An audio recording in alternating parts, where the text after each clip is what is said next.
नमस्कार, बुलेटिन में आपका स्वागत है। मैं हूं आपके साथ आशा सरमाल। चलिए शुरुआत करते छत्तीसगढ़ से जुड़ी खबरों की। पूर्व मंत्री उमेश पटेल ने मुख्यमंत्री विष्णुदेव साय को लेकर एक बड़ा बयान जारी कर दिया है, जिसमें उन्होंने सीएम को कठपुतली कह दिया है। विधानसभा शीतकालीन सत्र के दौरान पत्रकारों से बातचीत करते हुए पूर्व मंत्री उमेश पटेल ने मुख्यमंत्री विष्णुदेव साय पर तंज कसते हुए कहा कि उन्हें कठपुतली कहा गया है। उन्होंने कहा कि सीएम एक सक्षम व्यक्ति हैं, हर निर्णय ले सकते हैं, मगर वे रिमोट कंट्रोल के द्वारा काम कर रहे हैं। अभी तक मंत्रिमंडल का गठन भी नहीं कर पाए हैं। उन्होंने हिम्मत करके फैसला सुनाना सोचा था, लेकिन विपक्ष उनका साथ देगी या नहीं, ये बड़ी बात है। वहीं पूर्व मंत्री पश्चिम विधायक राजेश मूनत ने पूर्व यहां मंत्री उमेश पटेल पर पलटवार करते हुए कहा कि कांग्रेस पार्टी होश में नहीं है और अभी तक ये अलग अलग तरीके से बयानबाजी कर रही है।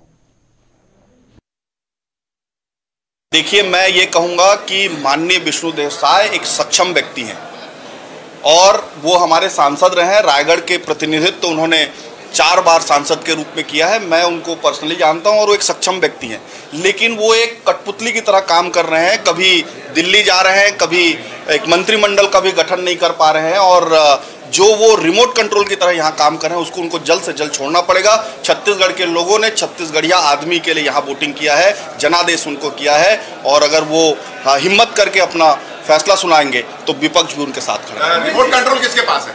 रिमोट कंट्रोल दिल्ली में है, हो सकता है नागपुर में हो। अभी कांग्रेस पार्टी अपने आप को सरकार में मान करके चल रही है, उनके मंत्री भी अपने आप को मंत्री मान करके चल रहे हैं। अभी भी वो होश में नहीं आया कि सरकार चले गई, भरोसा खत्म हो गया। समय के साथ साथ निर्णय होंगे और जो मोदी जी की गारंटी है वो 100% हम पूर्ण करेंगे। ये हम सबकी जिम्मेदारी है। हमारे मुखिया ने स्पष्ट कर चुके हैं इन सब चीज़ों को। अब पॉलिटिकल अभी पहले दिन है, वो पहले दिन में कांग्रेस इतने फड़फड़ाने लगे हैं, थोड़ा इंतजार करें। तो छत्तीसगढ़ विधानसभा में राज्यपाल बिस्वाभूषण हरिचंद ने भी यहां आप देखिए किस तरह से अभिभाषण को पूर्व मुख्यमंत्री भूपेश बघेल के निरस्कार उसे दे दिया है और पूर्व मुख्यमंत्री ने कहा कि राज्यपाल ने अंग्रेजी में भाषण दिया। राज्यपाल का भाषण आईना होता है, उसमें वह बात नहीं आई जो छत्तीसगढ़ के लिए जरूरी थी। तो राज्य सरकार ने राज्यपाल से नीरस भाषण कराया है। इसके साथ ही उन्होंने आगे कहा कि अनुपूरक बजट प्रस्तुत हुआ है जो कि 18 लाख आवास की बात करता है। कल्याण उन्नति योजना के लिए 3100 रुपए के साथ यहां पर इसे बढ़ाया गया। राज्यपाल महोदय का भाषण हुआ।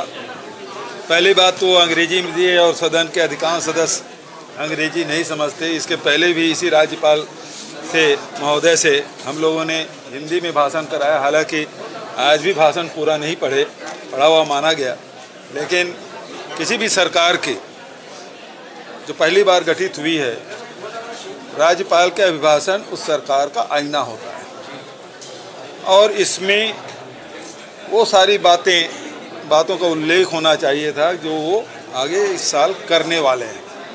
लेकिन इस राज्यपाल के अभिभाषण में ऐसी कोई बात नहीं है जिसको उल्लेख किया जाए। उसके साथ ही आपको बताते चले कि रायगढ़ में ठेका कर्मियों ने जिले में सबसे बड़े उद्योग समूह जो कि जीएसपीएल के विरोधी आवाज बुलंद करते हुए सालों से शोषण और असुरक्षा का आरोप लगा दिया है। बताया जा रहा है कि हड़ताली ठेका कर्मियों ने ही यहाँ जेपीएस पथरालपाली में ही आजाद चौक से सड़क पर करीब 2 किलोमीटर लंबा जाम लग गया था, जिसकी वजह से ये प्रदर्शन हो रहा था। लेकिन अब देखना ही होगा कि इस प्रदर्शन के बाद क्या कुछ हालात यहाँ पर रायपुर के अंदर, साथ साथ आप देखिए जो रायगढ़ के अंदर ये प्रदर्शन हो रहा था वहां पर बनते हैं। हम लोग को प्रॉब्लम है कि पेमेंट बढ़ना चाहिए।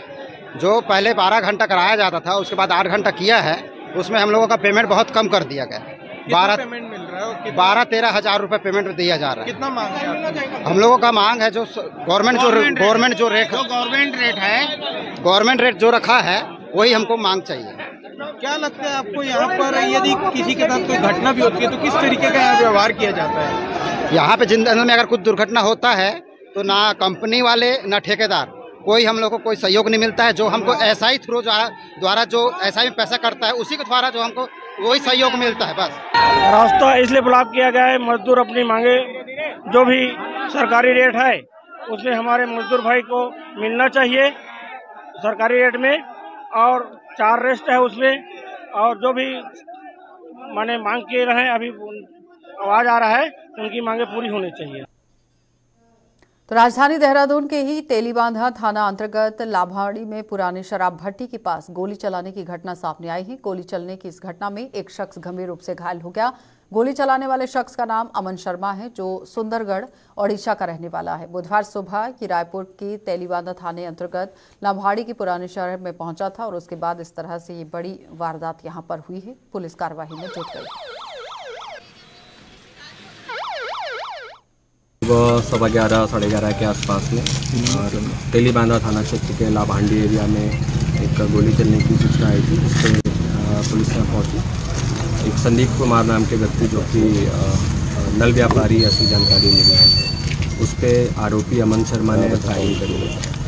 अमन शर्मा सुंदरगढ़ उड़ीसा से आया है और वो गिरफ्तार हो चुका है। उसे अरेस्ट कर लिया गया। उसके साथ जो कट्टा उसने रखा हुआ था वो भी बरामद हो गया। उससे डिटेल पूछताछ की जा रही है। ये आरोपी जिसने घटना की है उससे डिटेल पूछताछ की जा रही है। क्या कारण था इसको मारने का, किस प्रकार की रंजिश थी या क्या घटनाक्रम था। तो अपराध की जो विक्टिम है उनको इलाज के लिए भेजा गया है, तो उनसे भी बातचीत की जाएगी और घटना का डिटेल कारण निकाला जाएगा। आरोपी जिसने फायरिंग की है वो अरेस्ट। तो रायगढ़ शहर की ही खस्ता हालत सड़कों में हादसे का दौर जारी है। इस क्रम में गोवर्धनपुर सड़क में ऐश्वर्यम कॉलोनी के सामने पेश आए दर्दनाक सड़क हादसे में 2 बाइक सवार युवकों की मौत हो गई। स्थानीय लोगों के अनुसार क्षेत्र से गुजरने वाली इस खस्ता हाल सड़क में भारी वाहनों का आना जाना 24 घंटे लगा रहता है, लेकिन आप देखिए हादसे का आए दिन ये शिकार हो रहे हैं। किस तरह से यहाँ पर रोड विभाग काम कर रहा है, ये बड़ा सवाल है।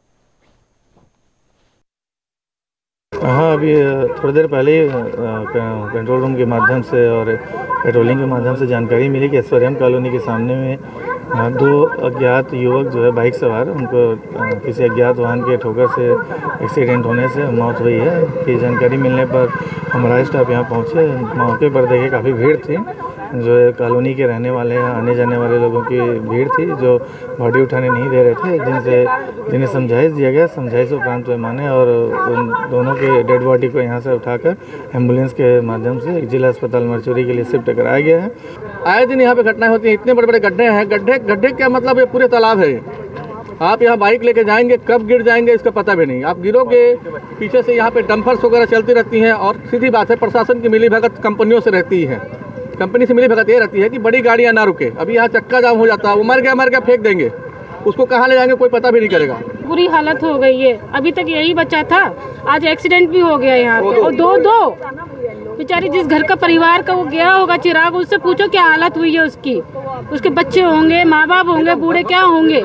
हम लोग 12 साल से कह के थक गए प्रशासन से कि रोड बनाइए, लाइट की व्यवस्था करवाइए, रोड बना, और आए दिन तो यहाँ एक्सीडेंट हो रहे हैं। और यहाँ की प्रशासन को अब क्या चाहिए और क्या देखने को रह गया यहाँ के प्रशासन को।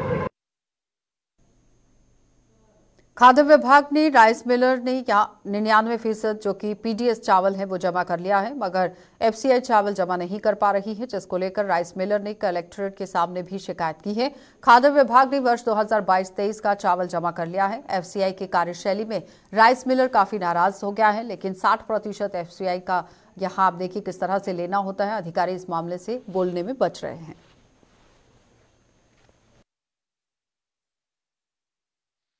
चावल अभी तक 99% चावल हमारे जिले में जमा हो चुका है और वर्तमान में एफसीआई के द्वारा 23-24 के सत्र का चावल नहीं लिया जा रहा है और उसे एक आगामी माह से लिया जाएगा और पूर्व वर्षों का चावल 99% हमारे जिले में जमा हो चुका है।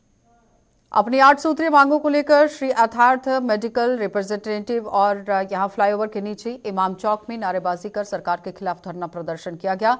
प्रदर्शनकारियों का कहना था कि लंबे समय से मांगों को लेकर प्रदर्शन किया जा रहा है, लेकिन अभी तक उस पर विचार विमर्श नहीं किया गया है, जिसके चलते मेडिकल रिप्रेजेंटेटिव जो कि यहां पर हैं काफी दिक्कतों का सामना कर रहे हैं। कि मेडिकल रिप्रेजेंटेटिव्स की बात हो रही है, लेकिन फिलहाल इन्होंने धरना प्रदर्शन दिया है। अब देखना ही होगा कि विभाग इस पर क्या कुछ संज्ञान लेता है। हम लोग मेडिकल रिप्रेजेंटेटिव्स हैं और हम लोग कुछ मांगों को लेकर आज यहाँ पर धरना प्रदर्शन कर रहे हैं। हमारा अखिल भारतीय हड़ताल है आज और इसमें सबसे जो जरूरी मांग है हमारी केंद्र सरकार से वो ये है कि सेल्स प्रमोशन एम्प्लॉयज़ एक्ट जो जिसके अंतर्गत हम लोग आते हैं, नए जो ये श्रम कोड लागू हो रहे हैं केंद्र सरकार के द्वारा होने वाले हैं, तो उसमें सेल्स प्रमोशन एम्प्लॉयज़ एक्ट को भी वो लोग ख़त्म करना चाहते हैं। तो हम ये मांग करते हैं कि इसकी रक्षा करें, सेल्स प्रमोशन एम्प्लॉयज़ एक्ट की वो लोग रक्षा करें और उसको ख़त्म ना करें। दूसरा, सरकारी अस्पतालों में और किसी भी अस्पताल में हमको आने जाने से न रोका टोका जाए। चलिए बुलेटिन में फिलहाल इतना ही। आप बने रहिए JK24/7 न्यूज़ के साथ।